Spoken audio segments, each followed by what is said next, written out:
"You disappear," she said without blinking. That's when I realized she didn't want a present. She wanted freedom. It started at the kitchen table. Funny how so many endings don't happen in dramatic explosions, but in plain daylight, with the smell of burnt coffee lingering in the air. That morning, the house was quiet. No arguments, no slammed doors, no chaos. Just the two of us sitting opposite each other like strangers waiting for a bus that never comes.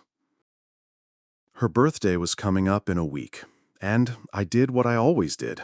I asked what she wanted. Not because I didn't know how to pick gifts. I did, and I'd done it plenty of times before. Jewelry she said she loved but rarely wore. A weekend trip that she spent scrolling on her phone through. Even a framed photo of us from our early years that she tucked into a drawer after 2 weeks. Every year, I asked anyway, clinging to the hope that maybe, just maybe, this time she'd tell me something real, something I could give that would matter.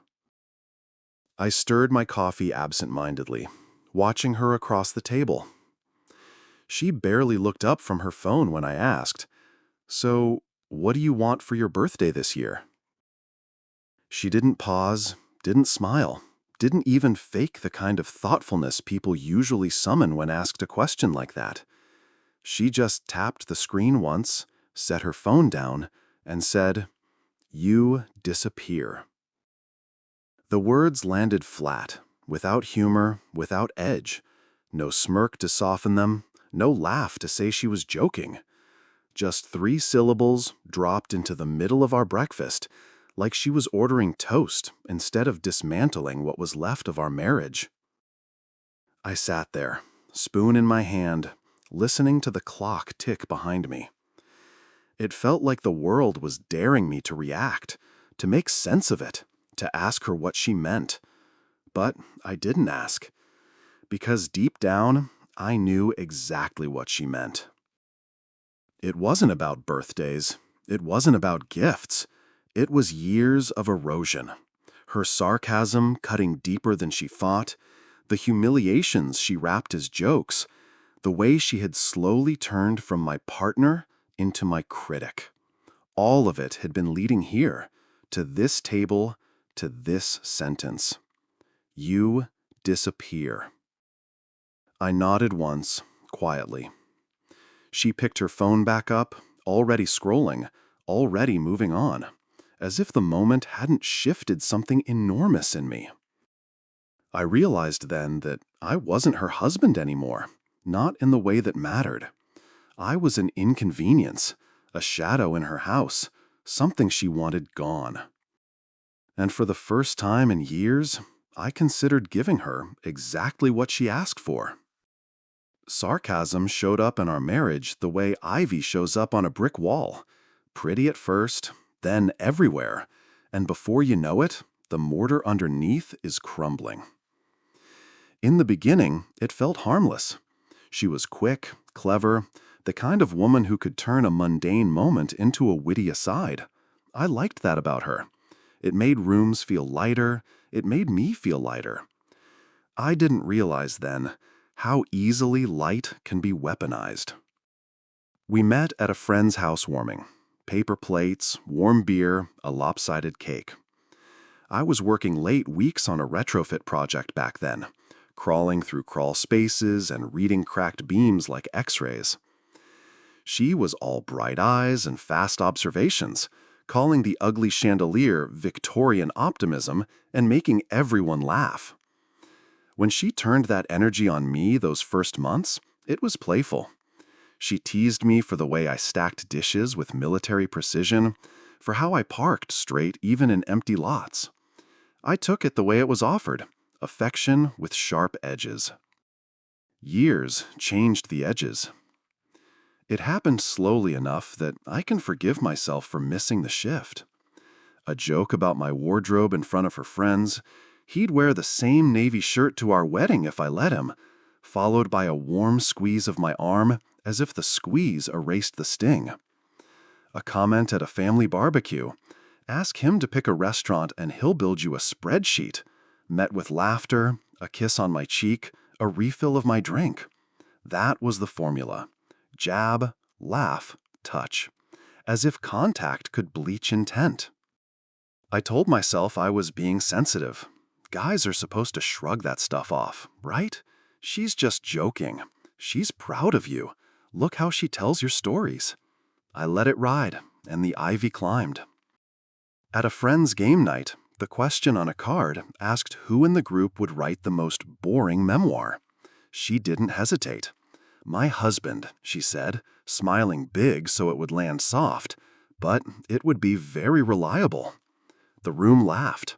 I laughed too, because sometimes the only thing worse than being the punchline is refusing to laugh when everyone else already has. That year, I earned a promotion I'd worked toward for a long time. Project lead on a mid-rise rehab. The kind of assignment that meant someone trusted my calculations more than they trusted gravity. We went out to celebrate. The waiter poured champagne, and she clinked her glass to mine with that same big smile. To my glorified calculator. The table laughed again. I felt my face heat, then cool, the way steel does in a forge. I told myself it was a compliment wrapped in a joke.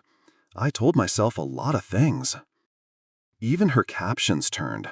Photos of me carrying a new couch up our stairs got posted with lines about how I finally lifted something heavier than a spreadsheet. Shots of us at the coast were tagged with "dragged him outside, someone alert the authorities." People responded with laughing emojis and thumbs up. I hit the little heart like everyone else and pretended it didn't matter that the story of me she told the world wasn't the one I recognized. In private, the sarcasm kept its claws. When a faucet leaked and I fixed it, she sent a video to her sister with a running commentary about how I watched 6 tutorials for a 5-minute job. When I made dinner, she called it endearingly bland and suggested a sauce, as if competence from me was always an adorable surprise. None of it was cruel in isolation, but you can drown in an inch of water if you lie in it long enough. Every now and then, I tried to redirect the current. I'd say gently that I'd rather not be roasted in front of people. She'd roll her eyes. "God, you can't take a joke anymore," she'd say. The word joke lengthened until it sounded like a diagnosis.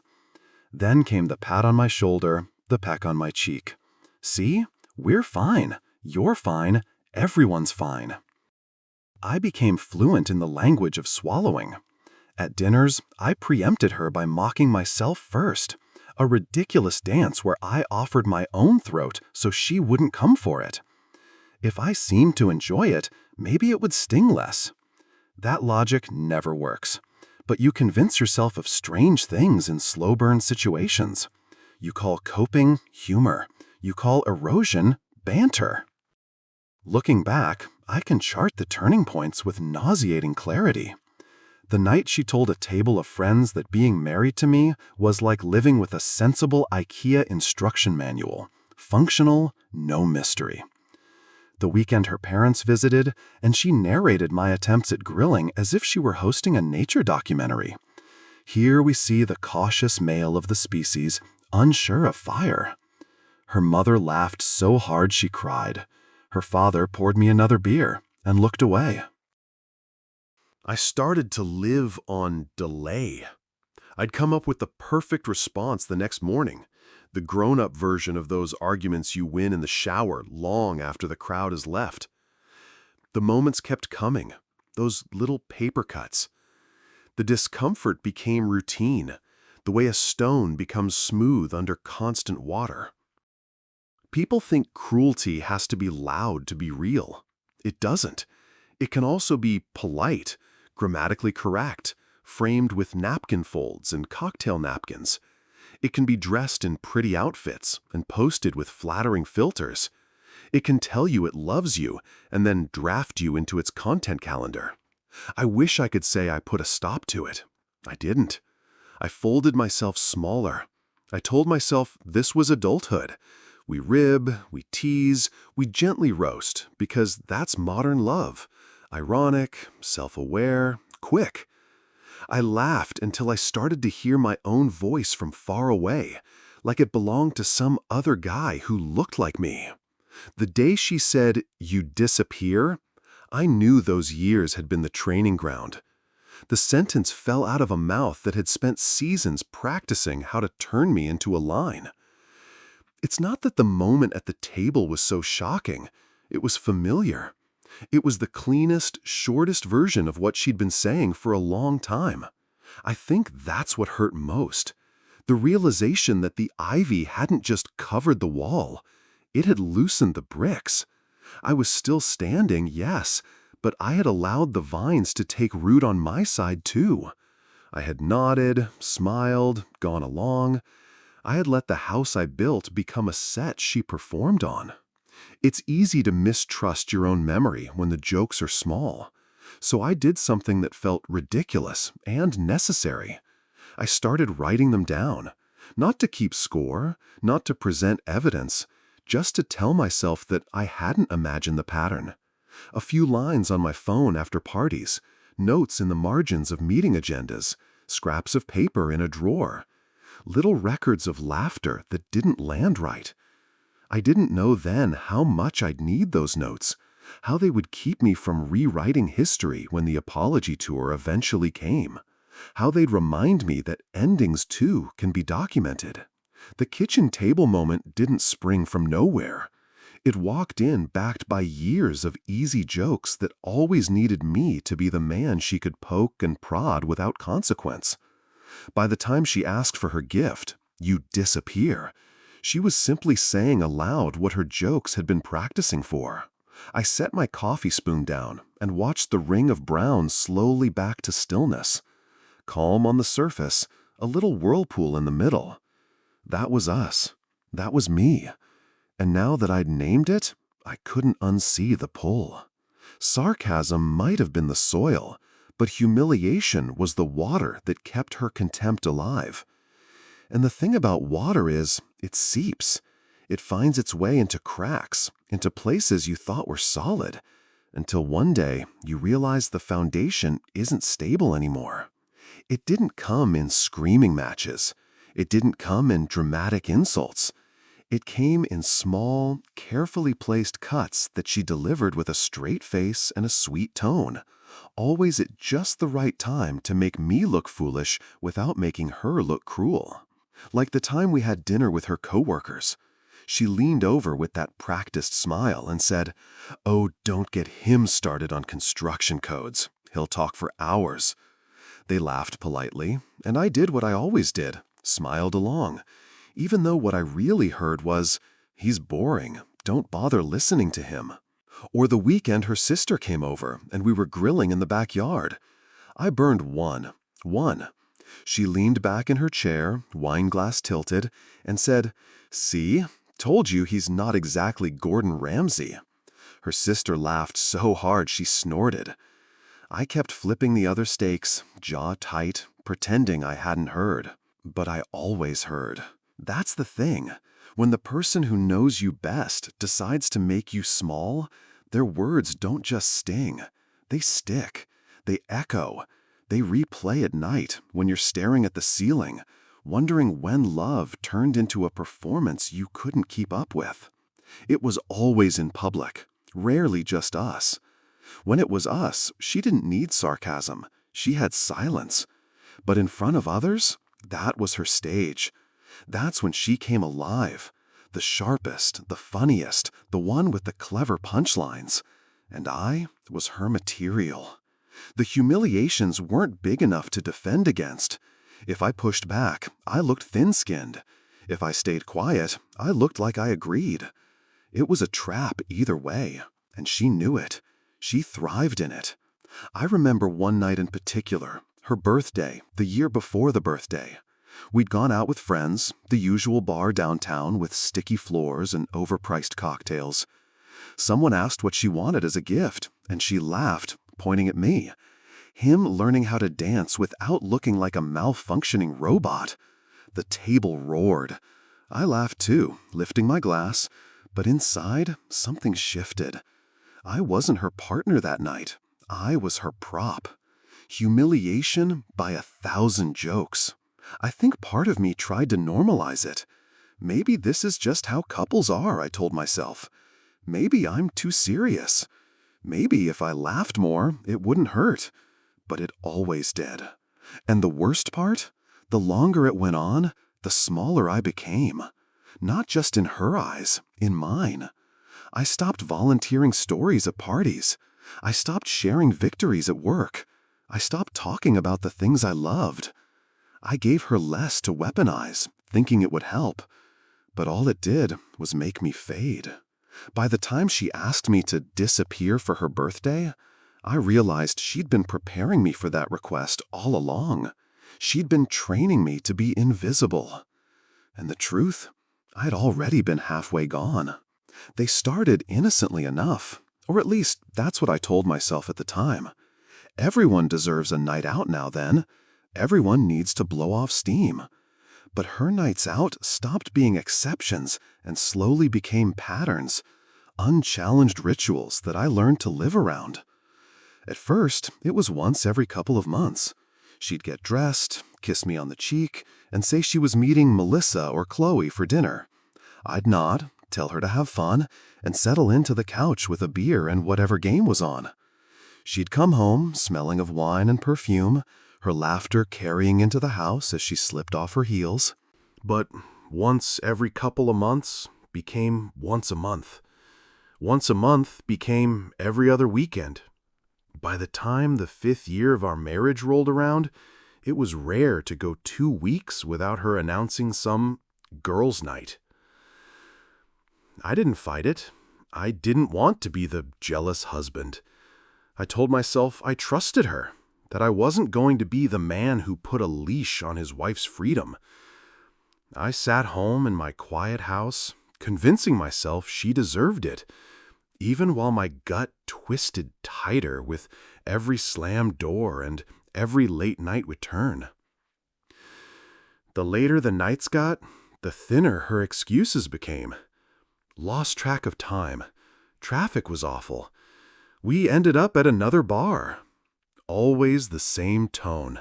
Half distracted, half annoyed I'd even asked. And always that smell. Not just wine anymore. Stronger scents. Cologne that wasn't mine. Hugs that lingered too long. Perfumes layered on top of each other like cover stories. I'd lie in bed waiting for the sheets to dip with her weight, only for her to slip in after 2 or 3 in the morning, already asleep before I could form the words I wanted to ask. Sometimes she wouldn't even come to bed. I'd wake up at 6, groggy and heavy, and find her curled up on the couch, still in her dress from the night before, phone clutched in her hand like a lifeline. When I asked why, she'd shrug. Didn't want to wake you. She never admitted it, but I saw the shift in her eyes. The sparkle that used to be saved for me was gone, replaced with something restless, hungry, like she was living 2 lives, and the one with me was the one she wanted to escape. And maybe she did. Because the thing about those long nights out is they don't just take her away from home. They leave me sitting in that empty living room, staring at the clock, realizing the truth piece by piece.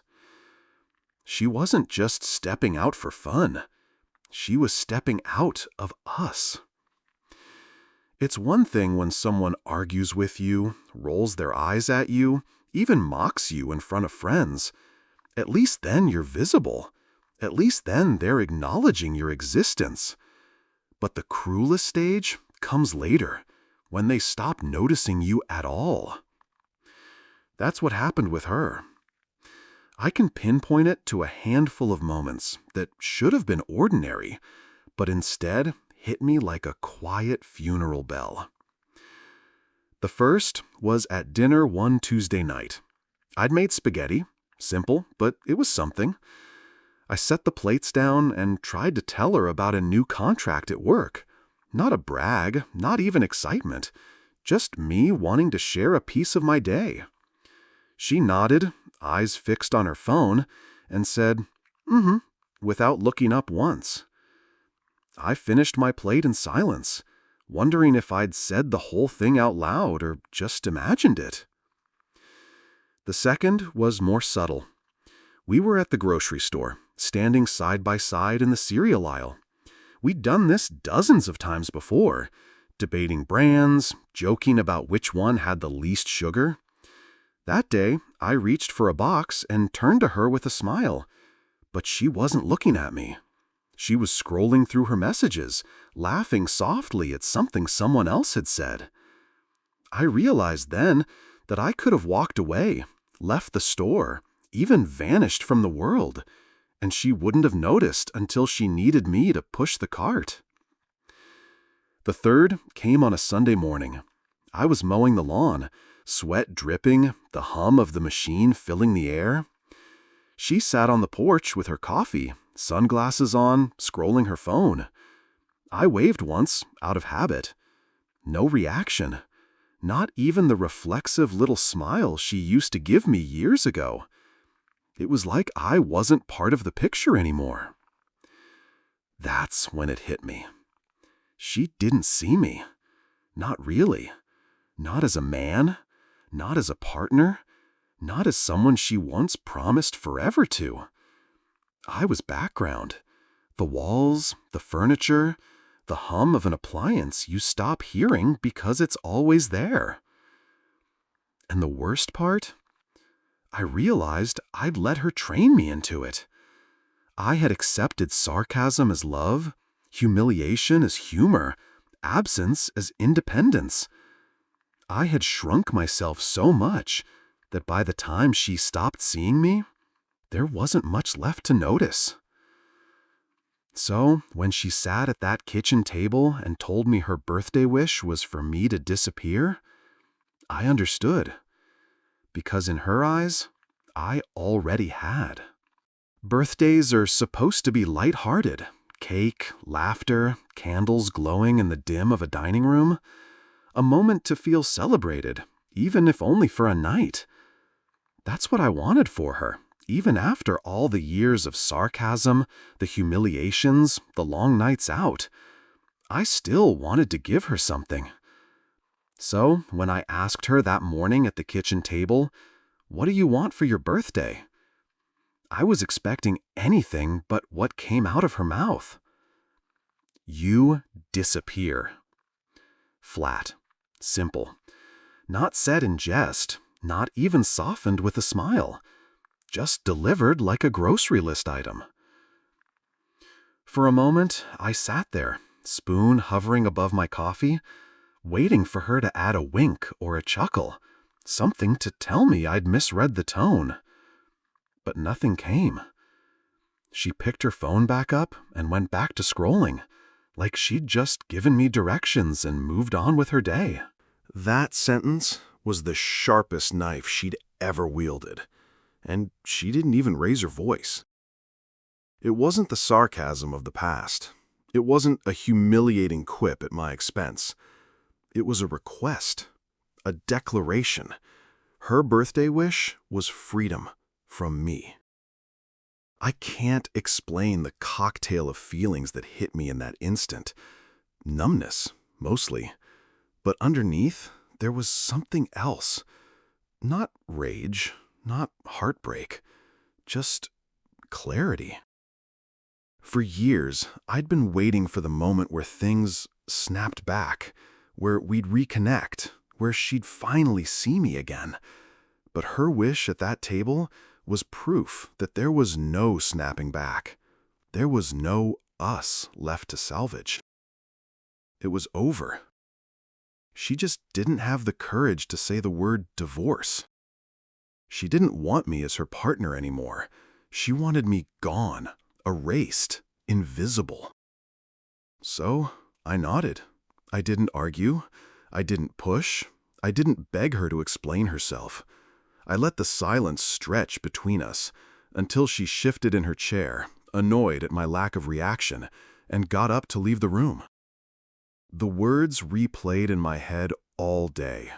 You disappear. And the longer they sat there, the less they felt like a wound, and the more they felt like permission. That birthday line didn't just end us. It gave me the clearest instruction I'd ever heard from her. And for once, I decided I'd give her exactly what she asked for. Silence has a way of doing the heavy lifting when words fail. That's what carried me through the days after she made her request. I didn't confront her, didn't circle back, didn't ask her if she really meant it. She'd already answered that by not retracting it, by not softening it. I let her words hang in the air like smoke that never quite cleared. And in that smoke, I began to see the outlines of a decision. Not the kind you announce with slammed doors or angry declarations. Not the kind you confess to friends over beers with your voice shaking. This was quieter, like packing away winter clothes at the end of the season. A slow recognition that the time for this was over. I started observing her more carefully, not with suspicion anymore. I'd already burned through that phase, but with resignation. Watching how she scrolled her phone during dinner, thumb flicking while I sat across from her like furniture. Watching how she dressed up for nights out, but barely brushed her hair when she was home with me. Watching how her laughter seemed reserved for anyone but me. And each observation was another nail in a coffin I'd been pretending didn't exist. The old me, the man who used to crack jokes to get her attention, who used to plan little trips in the hope she'd light up like she once did, he would have tried again. He would have heard "you disappear" as a challenge to fix things, to prove his worth, to fight harder. But the man I'd become, he was tired. Tired of humiliations framed as humor. Tired of being ignored at tables where I once felt like a partner. Tired of the hollow ache of lying next to someone who had long since stopped reaching for me. So, I made the quietest decision of my life. I would give her exactly what she wanted. I wouldn't rage. I wouldn't beg. I wouldn't demand an explanation she'd only twist into another cruel joke. I would simply leave. It wasn't an impulse. It wasn't drama. It was clarity. If her birthday wish was my absence, then her gift would be granted. And for the first time in years, that thought didn't make me feel small. It made me feel free. There was no storm, no shouting, no slammed doors. Just me, moving quietly through the house we had once called ours, gathering what I needed like a man slipping out before dawn. I didn't pack everything.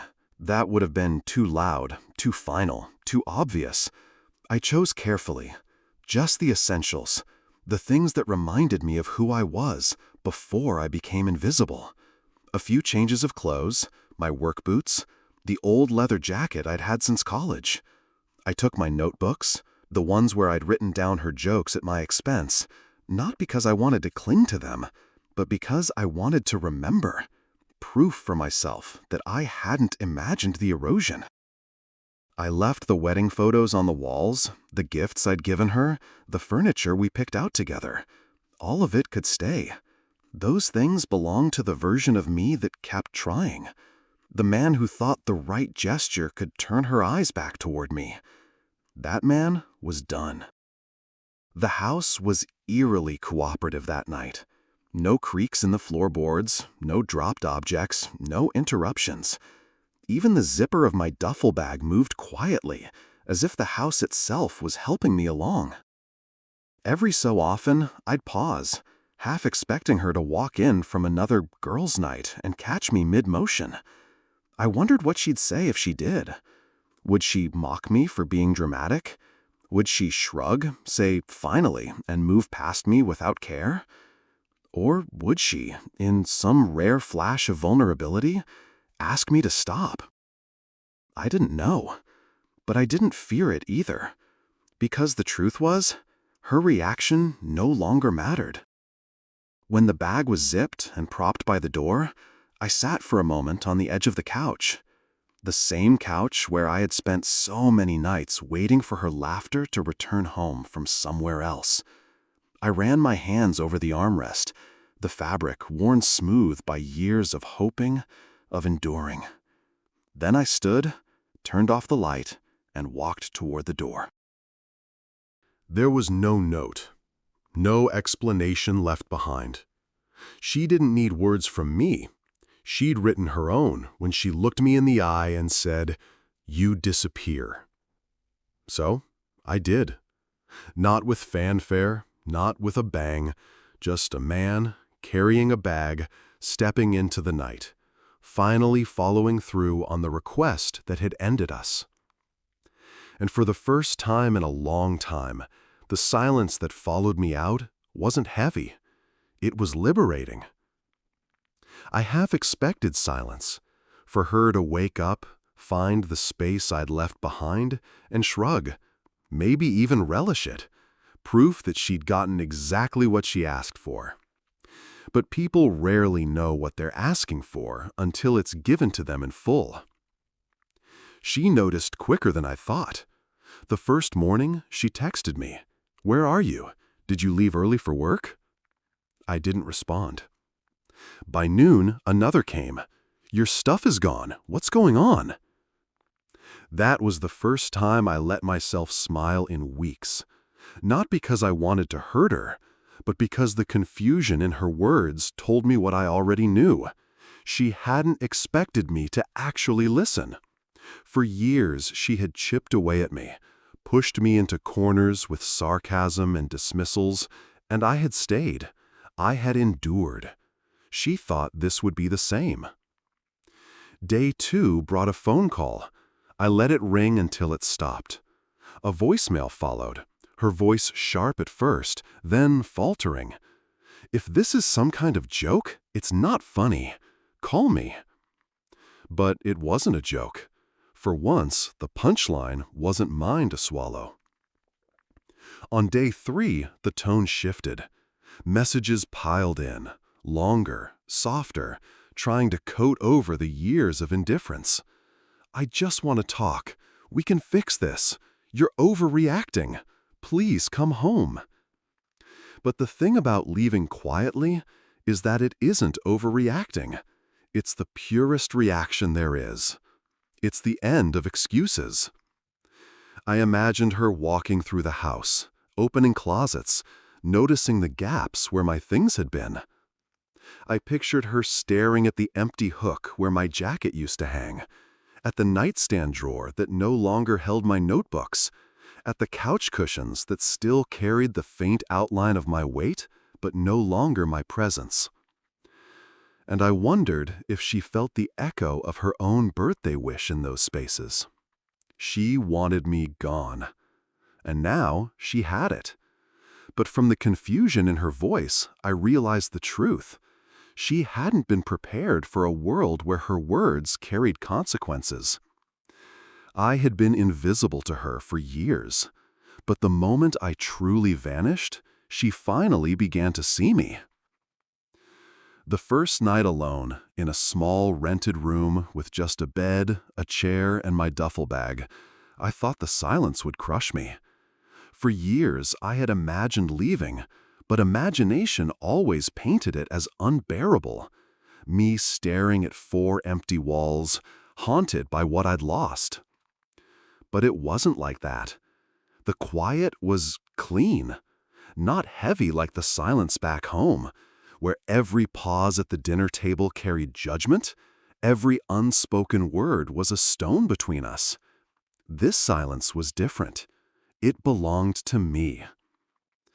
I woke up the next morning without her alarm going off, without the sound of her phone buzzing with late-night conversations I wasn't part of.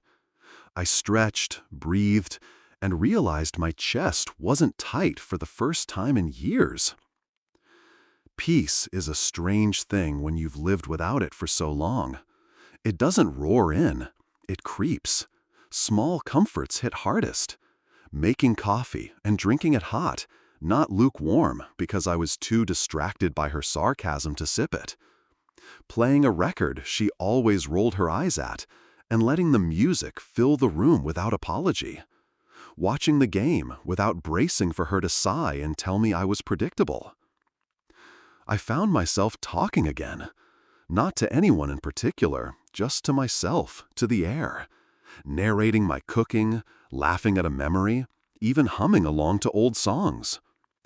Little things I'd stopped doing because somewhere along the way, she made me feel like my voice wasn't worth hearing. Work felt lighter too. I wasn't carrying the weight of wondering where she was or who she was with during her girls' nights. My head was clearer. My jokes landed with coworkers again. One even said, "You seem different, less tense." They were right. At night, I slept deeply. No turning to an empty side of the bed. No waiting for the sound of the front door creaking open at 2 a.m. No cologne that wasn't mine clinging to the sheets. Just me, and a bed that didn't carry the ghosts of betrayal. For the first time in years, I wasn't trying to earn peace. I already had it. And with every sunrise, I realized the cruelest truth of all. Her birthday wish had set me free. It didn't take long for the regret to set in. Not mine, hers.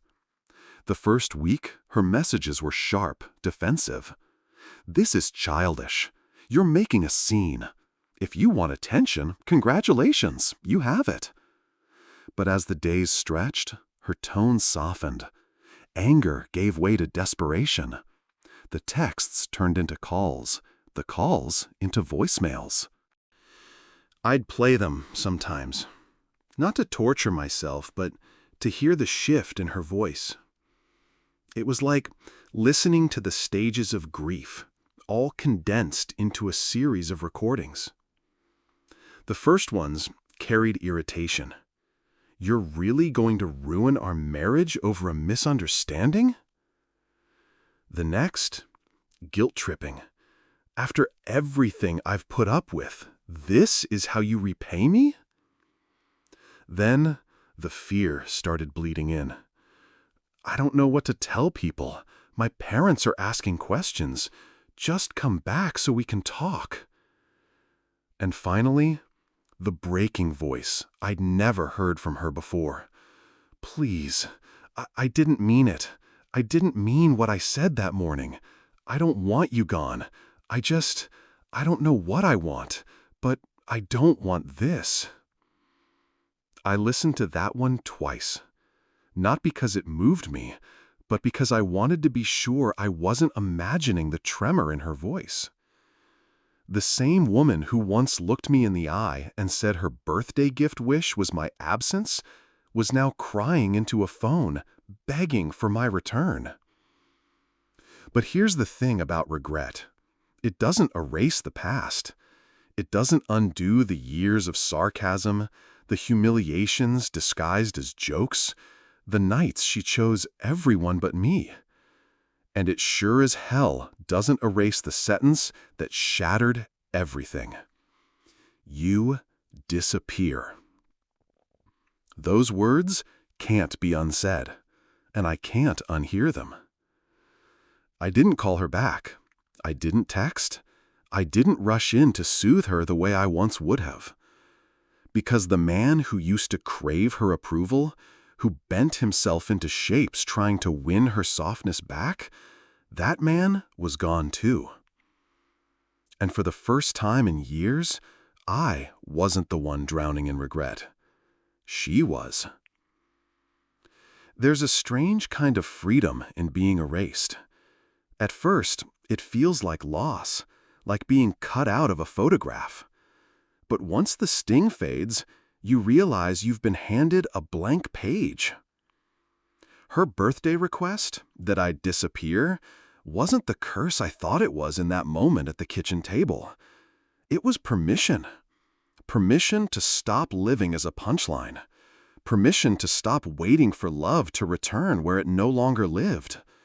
Permission to walk away without apology. The weeks after I left, I learned the rhythm of my own life again.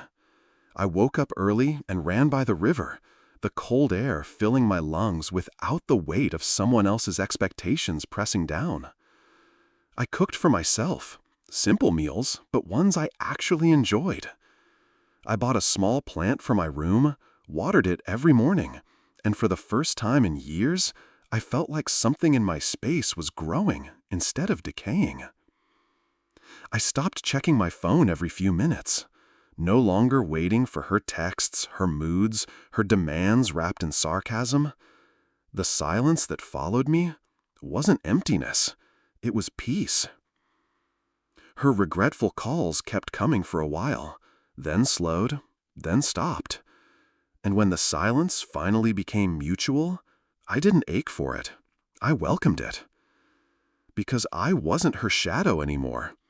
I wasn't the man sitting across from her at the table, invisible until she needed a target for her humor. I wasn't the husband left behind while she laughed her nights away with others. I was just me. And that was enough. I realized then that the greatest gift wasn't her absence of cruelty or her sudden, too-late regret. It was my own absence from her life. The gift she thought would set her free ended up setting me free instead. So I live now as my own gift. Not someone's punchline, not someone's shadow, not someone's afterthought. Just a man who finally disappeared from where he was never truly wanted and reappeared in his own life, whole, scarred, but finally free.